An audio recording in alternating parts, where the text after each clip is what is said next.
Halo sahabat Kemas Jalimu di mana saja kamu berada, dan selamat siang. Sebelum nonton video ini, berharap kalian semua like, share,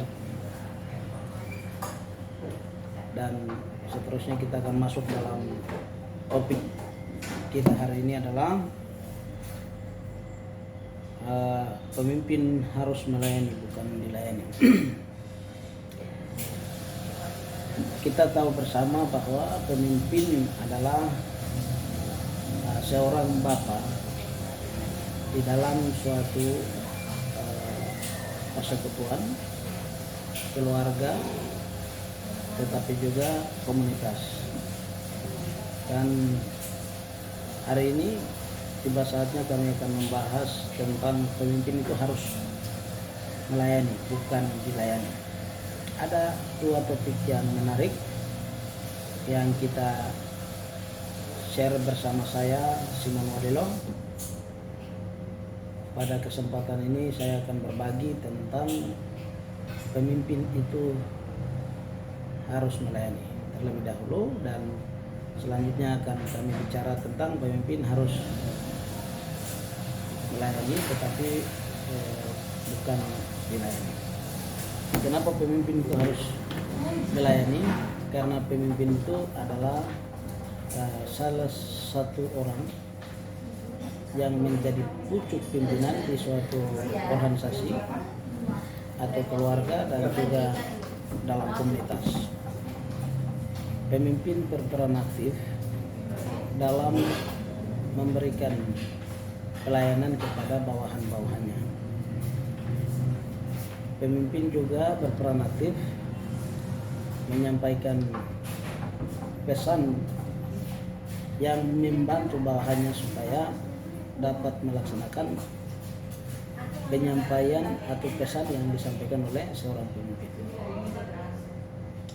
Contoh, pemimpin kami temui di dalam forum atau di mana saja, bahwa dia harus menjadi seorang yang bisa mengatasi persoalan, bisa mengendalikan persoalan ataupun masalah.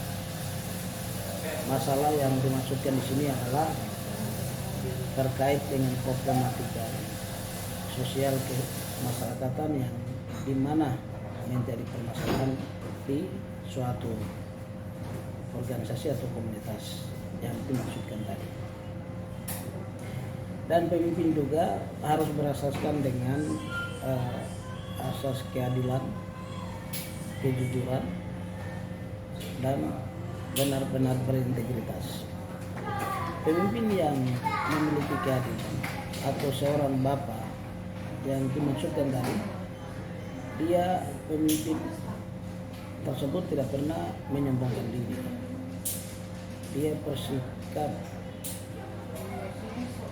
adil, dia tidak menyombongkan diri, dia tidak menunjukkan keakuan terhadap bawahannya. Selalu memanggil bawahan untuk berdiskusi bersama-sama, membuat teamwork untuk mengerjakan suatu pekerjaan yang dicanangkan secara bersama-sama. Nah, itulah yang disebut dengan pemimpin yang melayani. Pemimpin yang melayani juga di sisi lain dia harus berlaku adil, jujur, dan berintegritas. Berlaku pemimpin harus jujur. Kenapa? Karena pemimpin itu dia akan menunjukkan sikap, kepribadian, tingkah laku, tingkah langkah hidup.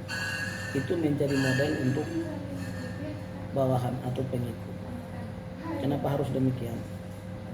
Karena perlakuan itu justru mempengaruhi bawahan yang kemudian dibesarkan dalam suatu perkumpulan ataupun di dalam rumah tangga.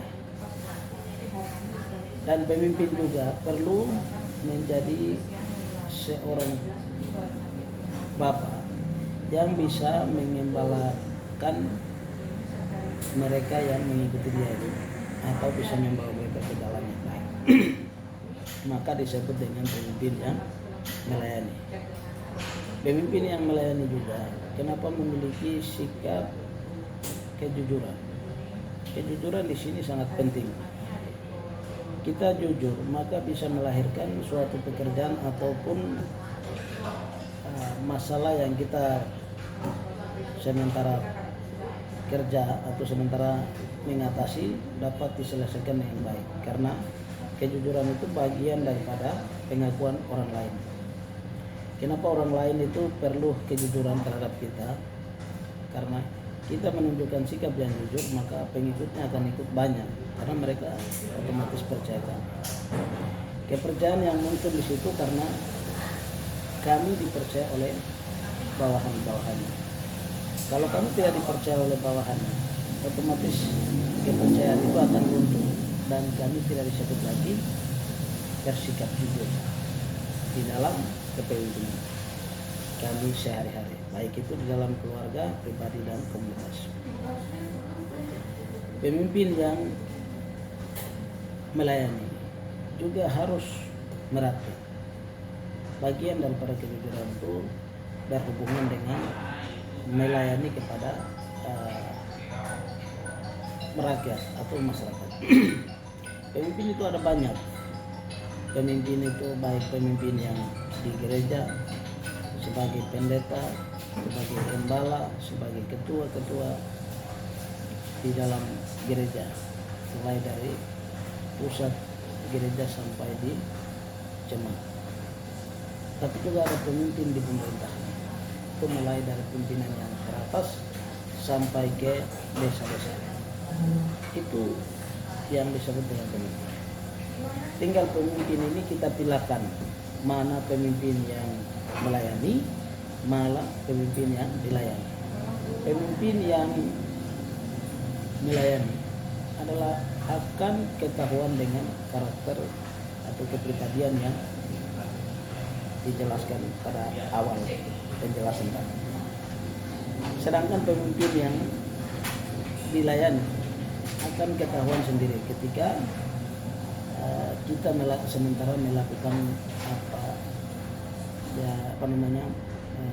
aktivitas atau sementara menyelesaikan suatu persoalan. Nah, di sini kemudian perbedaan itu akan terlahir bahwa pemimpin yang melayani dan pemimpin yang dilayani. Kadang pemimpin itu dia harus mau bawahannya ikut berpartisipasi, dia punya mau. Sedangkan bawahannya sedikit daripada pendapat dia, dan pemimpin itu dibesarkan, pemimpin itu mungkin karena gen atau karena turunan, banyak permasalahan. Tapi saya mau sampaikan di sini, dari sekian pendapat itu, sekian pendapat ahli itu, bahwa pemimpin itu dilahirkan dan dibesarkan. Kenapa demikian? Ya, pemimpin tidak dilahirkan maka dia tidak besar dalam suatu lingkungan yang sedemikian rupa. Pemimpin ini juga dibentuk untuk kemudian supaya kita mengetahui sikap attitude-nya seorang pemimpin. Apakah pemimpin itu harus dilayani atau melayani, itu akan mau ketahui dia punya sikap keasliannya. Itu perlunya di sini adalah bahwa pemimpin dibesarkan dalam lingkungan yang berbeda dalam hal ini, dalam tanda kutip, kita besar di dalam lingkungan yang berbeda, tetapi yang dimaksudkan berbeda di sini bahwa pemimpin itu kalau memang mau benar-benar melahirkan dalam suatu organisasi, dari seseorang tertentu untuk dibesarkan, maka setelah dilahirkan kemudian bawa dalam satu perkumpulan orang atau kebiasaan orang tertentu untuk membina kebiasaan dirinya itu menjadi seorang pemimpin. Dengan demikian maka pemimpin itu akan tampak kepribadian ke depan akan terlihat rapi bahwa oh ya, ini seorang pemimpin yang dilahirkan dan dibesarkan dalam suatu lingkungan yang demikian, dan dia memiliki sikap attitude-nya seorang pemimpin yang melayani, bukan dilayani. Saya lebih memiliki pemimpin yang melayani. Mengapa demikian? Pemimpin yang melayani adalah kita tidak tunggu dari rakyat atau dari siapa saja yang memberikan masukan kepada kami, tetapi kita yang justru peduli terhadap lingkungan sosial kemasyarakatan. Akhirnya saya mau sampaikan kepada saudara sekalian bahwa mari kita bersama-sama menjadi seorang pemimpin yang melayani kepada rakyat, kepada siapa saja yang menjadi pengikut buat kami. Dan itu adalah sesuatu yang diamanatkan oleh Tuhan Yang Maha Kuasa untuk seseorang yang kemudian menjadi pemimpin di dalam lembaga apapun, di dunia organisasi manapun, di dunia pemerintahan, di dunia kerja, di mana saja. Karena itu selamat untuk saudara yang menonton dan selamat menyaksikan apa yang menjadi pembahasan kami di saat ini. Ingat, pemimpin bukan dilayani, tetapi pemimpin harus melayani. Sekian dan terima kasih. Tuhan berkati.